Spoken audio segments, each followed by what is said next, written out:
I'm recording this at about 11 a.m., so if I look or sound weird, it's because I'm hungover. No, I'm just kidding. I'm not that cool. Trigger warning for everything I'm going to put on the screen now, and I'm going to give you about 2 seconds. Okay, are we good? Cool. I am a stereotype. When you think of an emo kid, I fit the bill to the point of excruciating excessivity. I'm white, I grew up in the suburbs, I dress almost exclusively in monochrome, except for today apparently, I cry multiple times a week, I sing with an annoying accent, I've had multiple partners who broke up with me because I wasn't good enough, and frequently fantasize about passionately making out with Kellen Quinn. Ironically, however, this was not good enough for myself either, and sometimes you just need to take the stereotype and own it so much that it makes everyone around you want to take a hot iron to the face. At 30 miles an hour. There's no band more synonymous with emo than My Chemical Romance. Sure, there are bands out there who are more emo, regardless of what your definition of what is and isn't real emo, but MCR is the first band that most people are going to think of whenever the word emo leaves someone's mouth. And if the word emo leaves my mouth one more time in this paragraph, I'm going to eat my fucking skirt. My point is, MCR is undoubtedly the face of the genre, whether you like it or not. The poster child, if you will, as well as the graphic t-shirt child. I think the fact that I've never owned an MCR shirt is a bigger testament against my credentials on this topic than the fact that I still have no idea how to do eyeliner. But what does this shit have to do with anything? MCR is emo, the sky is blue, fork found in kitchen, pot calling the kettle a piece of cookware, we get it. See, I believe it's important to bring this up because it explains my rationale for covering them. I desperately need to appeal to a broader audience, and immediately. Sure, maybe I could broaden my appeal by dressing normally, not using the word fuck in every sentence, pitch shifting my voice so it actually sounds palatable, or starring in OnlyFans, but all of those options are unfortunately all outside of the scope of my personal moral compass. Except the last one. So I'm going to cover MCR like the goddamn stereotype I am, and you're going to sit here and fucking watch it, because if you don't, I will fucking sob uncontrollably, and when my mom comes downstairs to ask what's going on, I'm going to tell her it was all your fault, and then you won't be allowed to come over and play Wii Sports with me anymore. But anyway, in addition to being a sellout and a poser, I'm also a massive contrarian, and that's why I'm talking about their first album instead of one of the literal rock operas that would fit right in with my other videos. Yes, this is my form of self-sabotage, and my therapist should be very concerned.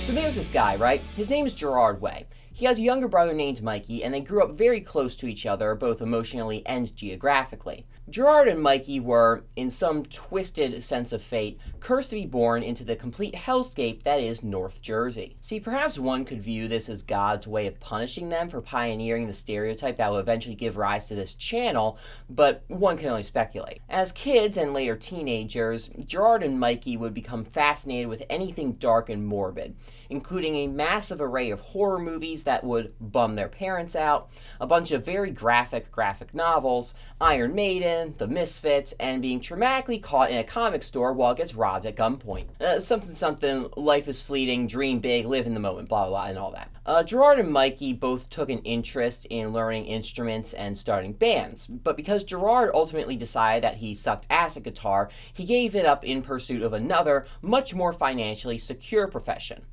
art. This isn't an exaggeration though. Gerard was a bit of a comic drawing prodigy, even getting his first comic published when he was about 15. See, I'm 22, and my greatest contribution to society is a now deleted YouTube video in which I spend 6 minutes arguing in a televised debate that birds don't exist. Oh, and instead of making a joke about it literally every time it happens, I'm just gonna install a little "oh my god, he just like me for real" counter in the bottom right of the screen for every time my parasocial bond with Gerard Way increases by any amount. Anyway, here's 2 already for being into comics as a kid and sucking ass at the guitar. Moving on. Since everyone in North Jersey hates their fucking lives, and rightfully so, the music scene began to take off like people's clothes whenever I mention I own a CD of Ram Ranch. I've mentioned this before if you've watched my video on Armor for Sleep, but Thursday, Midtown, and Saves the Day, among others, helped really pave the way for the Y2K era North Jersey emo movement, also sometimes creatively referred to as the New Brunswick basement scene. Keep a pin in the metaphorical corkboard that is Thursday because we'll come back to them, but alongside all these bands came a record label known as Eyeball Records. Born out of the desire to take these bands and actually, help them make money, founder Alex Saavedra describes the general culture as easygoing and that they're all there to have fun. and hearing that coming from a record label executive almost made me violently spit out the drink I have in my mouth right now, which is nothing, but you get the point. Eyeball Records was based out of a literal house, and one day, Mikey Way decided to show up as an intern. He then proceeded to drink all of their beer and vodka and never leave, meaning that he was effectively living there. Saavedra would describe Mikey as everyone's collective little brother, who was really anxious most of the time, but a total sack of live anchovies at the frequent parties that Eyeball House would host. Gerard, however, would describe himself during this period of his life as spending much of his time holed up in the basement and having trouble leaving the house, which, however, Mikey convinced him to do some designs for a lot of the Eyeball bands, including Thursday. It didn't do much though, and after a failed attempt at getting one of his ideas turned into a show at Cartoon Network, he was left even more depressed. Gerard started to see a therapist, take antidepressants, and write down all of his self-deprecating thoughts about how he was a failure, and also watch 9/11 unfold in front of his very eyes. Yeah, I know this is an easy joke to make, but the whole 9/11 caused MCR's metaphorical birth legend actually has a lot of truth to it. Gerard was incredibly affected by this, and he chalks much of it up to an extreme level of empathy that often leaves him feeling physically sick, which makes me kind of want to take a point off of the literally me counter, but like, who actually gives a fuck? Anyway, 9/11, existential crisis, Gerard writes songs in his underwear, Skylines and Turnstiles, MCR, Profit, World Domination, you know the story. Unless you don't. And in that case, inspired by the impromptu demolition of 2 massive office buildings, Gerard finally put on a pair of pants, went outside, and begged people to help record his songs. He first went to Matt Pellissier and asked if he would be willing to lay down some drum tracks. They tried recording some of Gerard's material before he was faced with a crushing realization. He still sucked ass at the guitar. He couldn't really play and sing at the same time, and so he began to circulate options in his head of who would have to take over the guitar duties. So there's this guy, right? His name is Ray Toro, and he was also cursed with growing up in a sheltered environment surrounded by the irredeemable wasteland of North Jersey. To emphasize what he meant, Ray would later describe how a drug addict named Bertine had a nasty habit of, every few months, just deciding to go directly out of Ray's house to unceremoniously overdose and be taken away by ambulance. Due to being stuck in the house and being granted mere crumbs of a social life, he looked over at his metalhead brother, got into music, and began to spend the majority of his free time fucking around on the guitar. Eventually, he got really good, to the point where basically every major character in the book I'm using for much of my research in this video, that being Not the Life It Seems, The True Lives of My Chemical Romance, spends a solid paragraph glazing this guy and his guitar skills. Now, Ray ended up playing guitar with Matt Pellissier in a band called the Rodneys before joining another band and playing drums just because he wanted something to do. But eventually, Gerard hit him up and nonchalantly, but secretly very chalantly, asked Ray to listen to him and Matt play Skylines and Turnstiles and see if, by chance, maybe he'd want to, make it official. And to their delight, Ray was in. Not just that, but he was a natural songwriter that helped Gerard flesh out his material while contributing his own as well. A match made in metaphorical heaven. They immediately got to work recording a 3-song demo in Matt's attic, containing Cubicles, Bring More Knives, and Skylines and Turnstiles. However, by the completion of this demo, Gerard and company had already been subject to a condition every band has found themselves in at least once: completely forgetting the existence of the bassist. So Gerard tried to pull the same trick he used on Ray to get Alex Saavedra, the Eyeball Records guy, to fill in on the bass. Alex, however, in a maneuver designed to get him out of bass duties as well as rid his house of at least one freeloading alcoholic, suggested that they teach Gerard's younger brother Mikey to play instead. Mikey, to Alex's presumed extreme sense of relief, was ecstatic to join. In his bejoyified state, he went back to his job at Barnes & Noble, saw a book called Ecstasy, 3 Tales of Chemical Romance, thought, damn, that would be a badass band name, wrote it down, and blah blah blah, MCR is a thing now. Now, next logical step for them, aside from investing in pyrotechnics, was to play live. However, if you remember anything about Gerard and Mikey, it's that they have some major issues. And so to calm their intestine-palpitating anxieties, they got completely shit-faced moments before they were scheduled to go on their first show ever. Mikey says that he was so desperate that he drank 7 beers in 5 minutes. He then proceeded to have 3 more. How Mikey didn't immediately begin projectile vomiting is a miracle only God himself could understand. Eventually, MCR shuffled their way into the VFW hall, uttered a comically loud gulp, counted themselves in, and allegedly completely ripped everyone's faces off. After this point, they were basically adopted by another band that would bring them along to every show, like your little cousins that your grandma forces you to incorporate into every activity you do so that they feel included. This band was known as Pensy Prep, a band that no one in this fucking book I'm reading has anything nice to say about. The author calls their only album unfocused. Alex Saavedra said he straight up disliked it. Jeff Rickley said that they were not a very good band in general. The frontman himself, Frank Iero, also said, by no means were we a fantastic band. And Eyeball Records only released it because their policy was to ignore quality and give everyone a chance if they were nice. All this negative publicity, however, had the exact opposite effect on me, and so I went to listen to their only album, Heartbreak in Stereo. Wouldn't you believe it, but Jeff, Alex, and Frank are fucking stupid. Wait, it's not like a hidden gem or anything, but like it's not bad. Some of the songs where Frank goes kind of apeshit on his vocals are actually pretty hype, and while I wish they used the keyboard more, it does add a nice touch. 7 out of 10 is really alright, and everyone in this book, including Frank, has a major skill issue. Speaking of Frank Iero, he became really good friends with the MCR guys. Eventually, he would just tag along when they went to record their first song at Nada Studios so that he could lay on the couch and smoke an absolute metric fuckload of weed. Frank was not the only one getting fucked up in the studio, however, as Gerard was being tormented by an abscess in his tooth. In the middle of the session, he decided, screw it, went to the dentist to get it fixed, and came back completely shit-faced by painkillers. His bandmates eventually hid the pills he had been prescribed in order to convince him to finally do his vocal part, but this just ended up causing a stalemate because Gerard refused to sing until he got his pills back. Alex Saavedra, who was producing this track, came up with a solution. That being to go up to Gerard, give him a big, affectionate hug, and then punch him full force directly in the jaw. Gerard then unleashed a vocal performance described as fuming, crazy, and frenzied before the recording engineer turned to him, congratulated him on an amazing performance, and asked him to do it again because that time was just a test to set the mic levels. This song would turn out to be Vampires Will Never Hurt You, and would feature on their debut album despite being recorded well before the rest of the tracks, and with a different producer. See, the rest of this album would end up produced by Jeff Rickley, but not without some light convincing first. And by convincing, I mean straight up bullying. And this is not an exaggeration. Gerard would later use this exact word to describe how they got Jeff to produce for them, and add on at the end that it was amazing. See, Rickley was originally a bit apprehensive about the idea of MCR's existence in the first place, kind of writing them off a bit first before watching them live enough times to warm up a bit. Metaphorically and physically, because Nada Studios was so notoriously hot inside that it could be legally marketed as a sauna. Anyway, Rickley originally said no to producing the album because he was currently in the middle of 2 back-to-back 3-month tours with Thursday. Now, MCR heard this and said, yeah, we know, but we checked your schedule and you're free this week. See, Jeff had a 10-day reprieve from touring, and MCR effectively guilted him into spending 7 of them producing in a basement where it got so hot the control room window would steam up. MCR wasn't completely ungrateful, however, as Ray Toro would later go on to say that we really respected Jeff too, because if he had done it,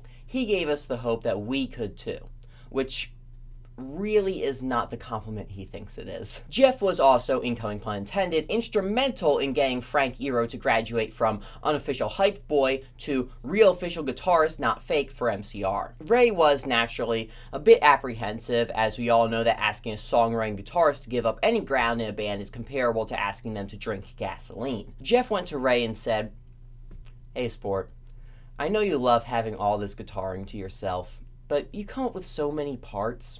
Wouldn't it be easier to have someone else do a few of them so that you can, actually play them live?" Now, Ray responded to this by saying that he'd rather just choose the important parts and do those, to which Rickley said, if they're unimportant, then they shouldn't be on the album anyway. My biggest regret in life, aside from choosing to attend Ithaca College, is that I have not yet invented a time machine so that I can go back to 1993 and say Jeff Rickley's exact words there to Maynard James Keenan. Anyway, having no logical rebuttal for Jeff's assertion, Ray was forced to admit defeat and go back to Pro Tools with his tail between his legs. Luckily, Ray and Frank actually got along pretty well, despite their respective guitar playing styles being described as trying to compare an egg salad sandwich to a Rolex, which sounds exactly like one of those shit-ass non-sequitur jokes that I saturate my videos with, except it was just sitting here in this book I've never read before, making my job incredibly easy. But in the spirit of trying to remember that the bassist exists, what's Mikey been up to during the recording sessions? Well, another unifying factor of this unforgettable week was that everyone knew Mikey was shit at the bass. Now, in his defense, he'd only been playing for a few months, but Jeff Rickley ended up saying he had no idea how to play, and Alex just said, "Can Mikey play?" Hell no. However, this meant that whenever Mikey had a brief moment of actually playing well, someone would shout, "Look guys, look, he's doing it again!" And everyone would run over and start cheering and presumably dump a barrel of Gatorade on him. But we can't leave out Matt on the drums, because no one here is free from problems during this recording session. See, Matt would refuse to play to a metronome, which, for the record, if you're also one of those people, on behalf of everyone else on the planet, this is for you. Alex, meanwhile, tried to get the rest of the band to secretly re-record Matt's parts with mixing engineer and studio owner John Niclario on drums, but remarkably, of all people, the notorious perfectionist Ray Toro wouldn't let them. In the end, it left the studio attendees split on how the drumming turned out. Gerard was the one to hold everything together, though. It was his main creative outlet, and he also wrote most of the lyrics. While most of them were at least partially written based on himself, he would adopt characters in most songs to try and mask this a bit. Sometimes it was a bit hard for his bandmates to watch, though. Jeff describes one time how after recording Early Sunsets over Monroeville, everyone left and went outside because they were so uncomfortable by how Gerard had basically ripped himself open in front of everyone. Gerard would argue later that this is actually a bit of a concept album, which is something I didn't think applied to this album until I started writing this very paragraph. And having been bestowed that knowledge now, fuck. Well, I guess I gotta start reading up on those lyrics, huh? It's an instrumental. Okay, so here's how I'm going to do this. As of writing the script, I really did not think that this was a concept album. See, I thought Demolition Lovers tied into 3 Cheers, and that was kind of it. So what I'm going to try and probably fail to do is read through the lyrics and see if I can piece things together without looking at the genius annotations unless I get stuck and give up, which is very possible because my poetry analysis skills are comparable to that of a coked up squirrel. Non-existent. With that said, I don't think this album has any kind of linear narrative, but it's more like a collection of short stories that all have similar themes, that being doomed love. Like Romeo and Juliet, except instead of being melodramatic and pretentious, it's melodramatic and pretentious and generally comprehensible. Also, I'm going to try and keep this a bit shorter because I really don't need to be caught red-handed with another Deer Hunter Act 2 situation right now. Alright, so this first real song is about a drug addict breaking up with their partner. This person has a habit of getting so crossfaded that they loop back around to being completely normal. Their partner, however, for some reason, has been getting kind of concerned recently and ended up giving them an ultimatum. Get clean or leave. And so the protagonist decides that they just had to leave. They would rather choose the shallow social life associated with getting completely shit-faced every night or so over actual, real, existent love from another person. Now, I can relate to this. If someone started giving me shit for my Wednesday night meth binge, they'd be out the door faster than you can say, "Go to rehab, Jenny, we're all worried about you." That said, the rest of the song basically sees the protagonist say, "I don't care how much you love me and want to help me, fuck off and never talk to me or my brother or my friends ever again." And then after breaking up, their protagonist wakes up one morning to realize what they did, but doesn't look like they can really put their finger on exactly how they feel about it. They're not surprised, and they seem like they knew it was coming because of the very nature of how they live their life. And then they basically just keep telling themselves that they don't care and that it's for the best and they're never getting back together and blah blah blah. I'm not crying, I'm completely fine with this, I swear. So basically, self-gaslightification. Or it's kind of like if Angel Dust from Hazbin Hotel was an MCR song. And I'm only leaving that joke in the video for one person because otherwise I would never admit to the general public that I watch Hazbin Hotel. They were not lying.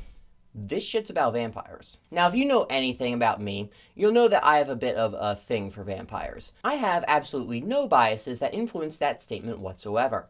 Now, if you'll excuse me, I think I just heard my mom drop a packet of rice in the kitchen upstairs, and now I need to go count every grain for completely normal, human-like reasons. Also, I really want a vampire to fuck me. So anyway, this song is about 2 human specimens who are, believe it or not, dating. Now, one of them, Okay, you know what? I'm just going to refer to the people in these stories as Gerard for the protagonist and the other person as female love interest or Flea. And these are all different characters from song to song, but I honestly just don't care. It's much easier this way. Okay, so anyway, the song opens with Gerard asking Flea to kill him via a wooden spike to the heart if he ends up getting bitten by those vampires. Now, we can assume that Gerard tells her this for one of two reasons. One, Gerard knows that he won't be able to control himself as a vampire and will probably try to drain Flea, so he wants to kill him for her own protection. Or two, Gerard is incredibly racist towards vampires and couldn't bear the thought of being one of those vermin. I'm not offended at all by that. Why would I be offended? And as the song progresses, we learn that he eventually does get bitten and probably can't hide or control his transition anymore. Hence why the beginning is about what he wants Flea to do if he gets bit, whereas later he straight up just asks her to put the stake in his heart. Gerard also expresses how he sees the sacrifice as an act of martyrdom. He begs for someone to save his soul, which is probably referring to him asking Flea to carry out the sacrifice by killing him. He asks if the spike will wash away this jet black feeling, as well as just the jet black, probably referring to his guilt and his rapidly corrupting soul, respectively. It could also possibly be referring to the Jawbreaker song of the same name, but I'm not sure why he'd want to wash it away because that one is a fucking banger. Anyway, I do think this song could be read as a metaphor for intentionally driving away loved ones. Yes, I am projecting like an AMC again, but hear me out. Gerard wants Flea to kill him, effectively completely separating them from each other, and this is done specifically for Flea's protection. Now, Gerard doesn't want to burden Flea by constantly putting them at risk of what might happen if Gerard loses control, kind of like when a mentally ill person feels bad for being mentally ill around others. See, the last thing you want is to make other people's lives harder because of your own issues, so sometimes the next logical step is to cut them off or drive them away entirely. Then you even get to frame it like a sacrifice you're doing for them so you hate yourself just a little bit less. Anyway, good song, very relatable. For the metaphor and also for the vampire stuff. Not that I'm a vampire, obviously. Now, if you'll excuse me, I'm going to go do a series of stereotypically vampire things. Okay, so this one's about an alternate universe Gerard finding an alternate universe Flea's rotting corpse one day and the fallout that follows it. One day, Gerard discovers Flea hanging in a noose, bleeding and with skin blue from, being dead. That happens sometimes. What really sucks is that Gerard is stuck in a time loop. Yes, this is basically Groundhog's Day, except much, much more trauma-inducing. Or, like those few episodes in Middle Steins Gate, but somehow less trauma-inducing. Anyway, we know this because the chorus ends with the lines, "Let's say goodbye the 100th time, and then tomorrow we'll do it again." While this could also be taken as Gerard and Flea breaking up before getting back together again for the literal 100th time, I think this is probably less likely to actually happen. Throwing a wrench into everything, however, is the implication in the bridge that Gerard has actually killed Flea in many of these loops, probably in an attempt to either save her from the time loop or save her from dying in a much more painful and horrifying way later in the day. At the very end, I think he tries to kill both Flea and himself in order to try and escape his living hell, but we're not sure whether this succeeds or not. Point is, more doomed love and desperation and blah blah blah, me and no one. Also, for those of you who had a hyperfixation on Gerard Way for a few months and or years, which I assume is about 97% of the people watching this, you'll know that he thinks this song is haunted. See, every time MCR tried to play it live, equipment would break or something would go wrong, and so they stopped playing it on October 17th, 2004. This means that probably, if you are one of those aforementioned Gerard Way hyperfictionators, MCR has not played the song since before you were born. Alright, I'm gonna be real for this one.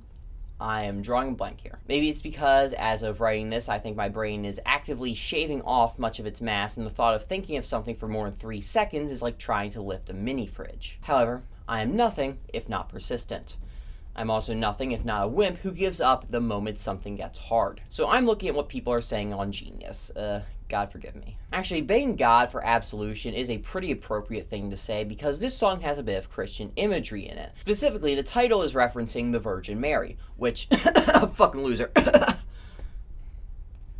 Sorry, that joke was hypocritical. Anyway, Gerard keeps referencing both Mary and the patron saint of switchblade fights, which we can assume are one and the same. Mary is, sometimes quite morbidly, depicted as a tragic, suffering figure, with knives or swords piercing her heart. So in this song, Gerard is comparing the relationship he has with Flea to a knife fight, or just stabbing each other in general. However, it seems that Gerard kind of just wants Flea to straight up duel with him in order to settle their issues, and then afterwards they can live their lives and be all us against the world and fucking whatever. Honestly, I'm not completely getting this one, but here I am progressing with the video anyway instead of giving up before I embarrass myself further. Oh, thank God this one's easier. Actually, it's probably one of the most easily comprehensible songs on this entire album, but I can't put my finger on exactly why that might be. Anyway, Gerard, or the protagonist, talks in extreme detail about shooting himself upside the head.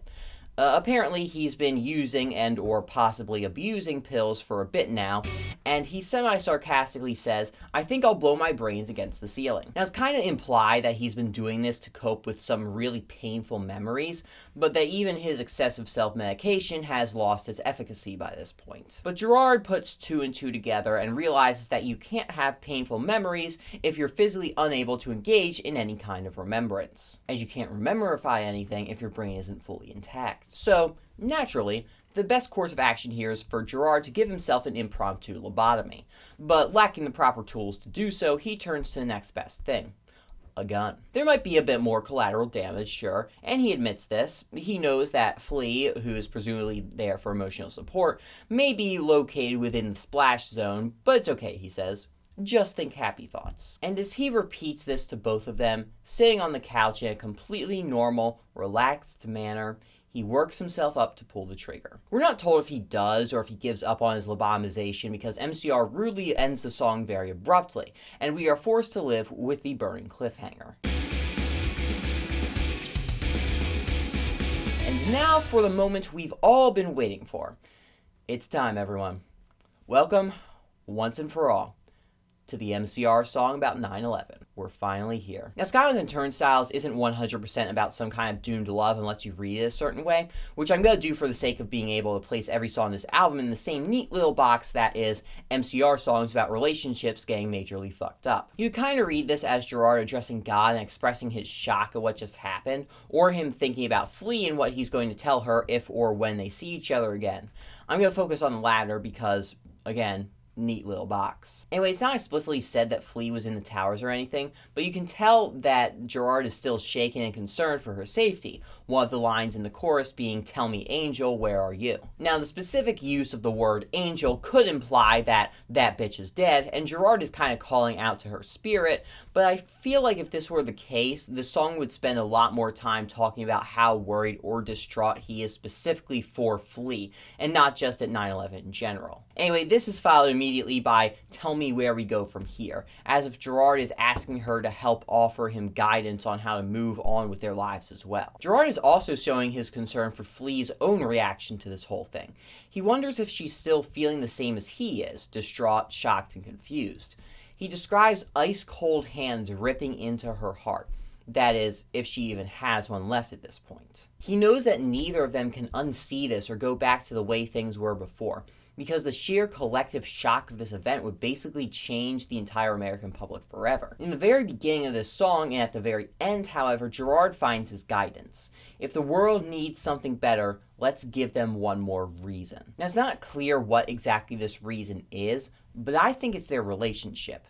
If they can still feel love for each other, it proves that there is love left in the world, and that one of these days, you will learn to love again. Yes, that's a Deer Hunter reference, shut the fuck up. Anyway, I read this song as hopeful because I'm probably coping really hard, honestly. This song kind of takes the theme of vampires will never hurt you and pummels it with an Uno reverse card that you were really hoping Sophie wouldn't hit you with, but here you are anyway, and you need to deal with the consequences. Oh, and now the color got changed from green to red, and you're majorly fucked now. This all goes to say that this song is about zombies, and also the obligatory doomed love. It starts off all sweet and cute, with Gerard reminiscing on his memories with Flea back before the actual apocalypse happened, almost like he's watching a movie. And back then, he would always count her face amongst the living, because, well, she was alive. Unfortunately, in the present day, she's made like my dreams and died horribly. Gerard's memory now moves to when the apocalypse hit, with he and Flea hiding together in a mall.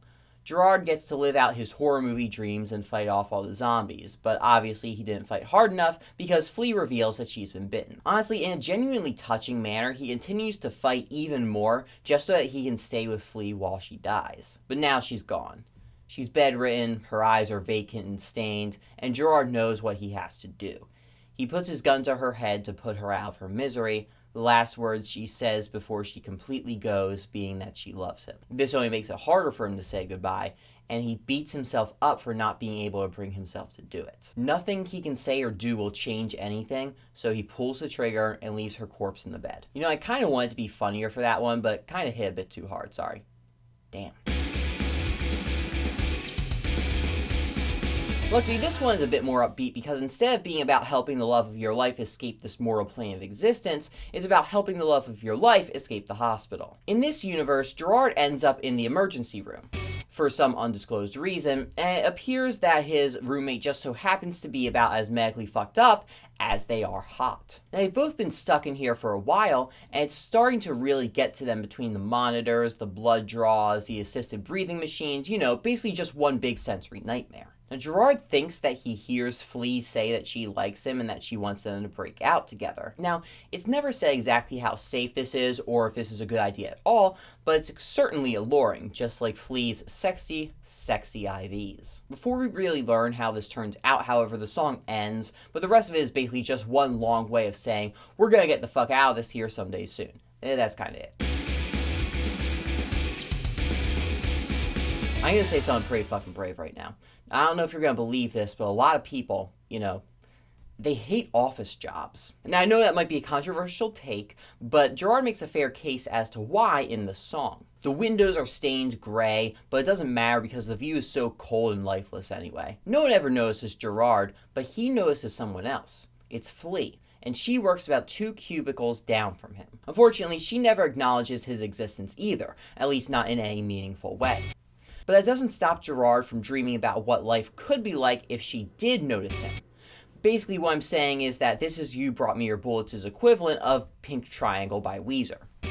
Only instead of Flea being lesbian, or at least that's not confirmed, the main obstacle to Gerard's affection is the fact that she quit. She no longer works there, and her cubicle is empty just like Gerard's heart without her, even if she literally never once noticed him. He tears up the love notes he wrote instead of doing any actual work, frustrated that this happens every time. Whenever he finds someone he's intrigued in, they end up out of his life before he can work up the actual courage to talk to them. If I had a nickel for every time this happened to me, I'd be able to buy a few hits of Trank to drown my sorrows in, but I digress. Point is, because this happens so often to our protagonist, and he presumably is not given any nickels either, he becomes preoccupied with the idea that he will die alone. And that's what he spends much of the rest of the song whining about. For the record, I'm only mean to Gerard here because I see too much of myself in him. And now we arrive at the final track, which infamously acts as the stage crew that sets the gory little scene for 3 Cheers. Now, we all know the story to this one, but in case you've been living under a happy little rock for the past 22 years, this song is if you took Bonnie and Clyde and made them cool, and gave them eyeshadow. Anyway, Gerard and Flea here are hardened criminals, which is kind of ironic considering the fact that Gerard at this point needed to hype himself up in order to leave the house, but just go with it for now, okay? So anyway, Gerard knows that he and Flea can't run forever, and to show her how much she means to him, he's willing to just go on the run with her, terrorizing 7-Eleven cashiers all around the country to keep their gas tanks and magazines full. They know the cops will eventually catch up with them, but they don't care. Their fate is already sealed. They won't stop egging on the bacon until they turn our protagonists into Swiss cheese and leave them sandwiched together on the ground. God, I wish I was one of them. Anyway, Gerard turns proving his love for Flea into the entire mission of the remainder of his life. Whatever keeps them going for just a few more days with her, he'll do. But just as was told, they get caught. Every bullet in their guns is another reason to keep fighting, but we all know it's no match. Lead rain horizontally tears through their bodies, but their ghosts, their memories, will remain. The fact that they're dead will act as a constant legacy of their love for each other, like scarecrows burning forever. Snow falls on the desert sky. As they lay in their pool of blood looking up at the sky, their vision begins to turn white and fade. but this white soon turns to black as day fades and night falls, with their bodies growing colder and colder as they die. Instead of seeing the light to go to heaven, they begin going to hell. Finally, the repeated line, "All we are is bullets." The only things that allowed them to survive were the bullets in their guns, and when they run out, they cease to be. Or they could have just never started being criminals, but that's kind of a big ask in this economy. Also, fun fact about the song. In the liner notes to this album, Gerard dedicates Demolition Lovers to someone he only refers to as K. The specific sentence that he writes is, "To K, I'm sorry I wrote all these songs about killing you. I hope the last song makes up for it." I also think the first sentence in that would be a killer pun intended album name, and there is a good chance I might be stealing it. Good luck suing me, Gerard. You can't copyright an idea, bitch. Jeff Rickley told Mikey in the studio one day that if you stick with this, you're going to be the biggest band in the world. Thursday can never be as big as My Chem. Now, despite that, the world was not ready to heed Jeff's warnings. The album ended up releasing on July 23rd, 2002, with MCR having not even existed a year prior. But because of their lack of notoriety by this point, and with other bands in the same vein picking up traction, MCR continued to wallow in temporary obscurity. But that's not to say they didn't try to get others in on the barely existent hype. Alex Saavedra went completely berserker mode on PR, glazing MCR like they're the best thing since ketamine, and a few college radio stations started to pick up on it. Obviously, this was back when college radio actually meant something, and wasn't just an excuse for a bunch of nepotistic dumbasses to blast mid and pound each other off. Can you tell that I didn't like my college's radio station yet? The full-on promo assault found some humble success, but Saavedra and soon-to-be booking agent Matt Gall figured, rightfully so, that the most effective way to force MCR down the throats of the general public is to also force them down the throats of any tours that needed a supporting act. MCR first ended up touring with North Star, which, for the record, underrated as fuck band, but they later ended up touring with Under Oath, Static Lullaby, and The Used, which would all go on to have respectable careers of their own. While this complete grindage was undoubtedly super helpful to boosting MCR's popularity, it didn't really do much other than allow them to keep trudging on. But it's definitely not due to the lack of quality. This is probably MCR's least melodic album, but that's not meant to be a diss or say that it's not accessible. It's just a bit more post-hardcore and less pop-punk, if you will. There are tons of hooks on here, though, and nearly every song is catchy in its own right. Except maybe Skylines and Turnstiles or This Is the Best Day Ever, but like they can't all get you off, you know? This isn't the Deer Hunter we're talking about. Anyway, the riffs are definitely the heaviest in their discography, especially on Our Lady of Sorrows, and Gerard fucking demolishes his vocals. Now, Gerard has a super distinct voice and delivery in general, and he's in his most unhinged state on this album. Early Sunsets over Monroeville and Demolition Lovers show this the most, since they kind of start out with Gerard all in yearning baby mode, and by the end of the song he gets completely insane and starts sounding like he's actively wearing a shot collar, which, me and who. But anyway, never again will MCR sound so much like their contemporaries, which is kind of insane because this really doesn't sound that much like Pensy Prep or Thursday or Saves the Day or anyone like that. MCR already had a distinct style and sound at this point, one that will end up being honed even more in the coming years until they become the undoubtable poster children of emo as a whole, meaning that if I don't glaze them, I'll be stabbed by at least 3 angry pitchforks, and rightfully so. I guess really what I'm trying to say here is that everyone starts somewhere. MCR is, well, fucking MCR, but they started as Gerard Way sitting in his basement fucking around with a guitar in between depressive episodes.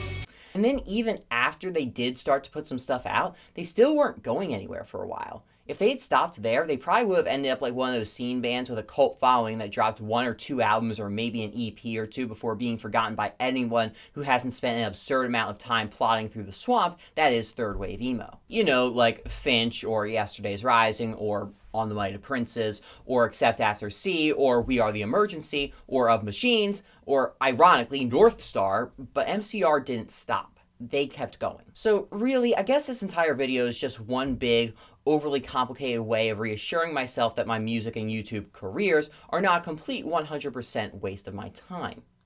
95% maybe. But it's also a lesson that if you believe in yourself, and also Jeff Rickley believes in you, and you're also able to bully him into doing whatever you want, and then you spend years pretending that you're okay with having borderline non-existent success and living in complete squalor, then maybe, just maybe, things can work out. Or maybe you'll end up like Jawbreaker and everyone hates you anyway. What was I talking about again? 8 out of 10. pretty hope-inducing, even if everything about the actual content on this album is just telling you to give up on everything in your life now.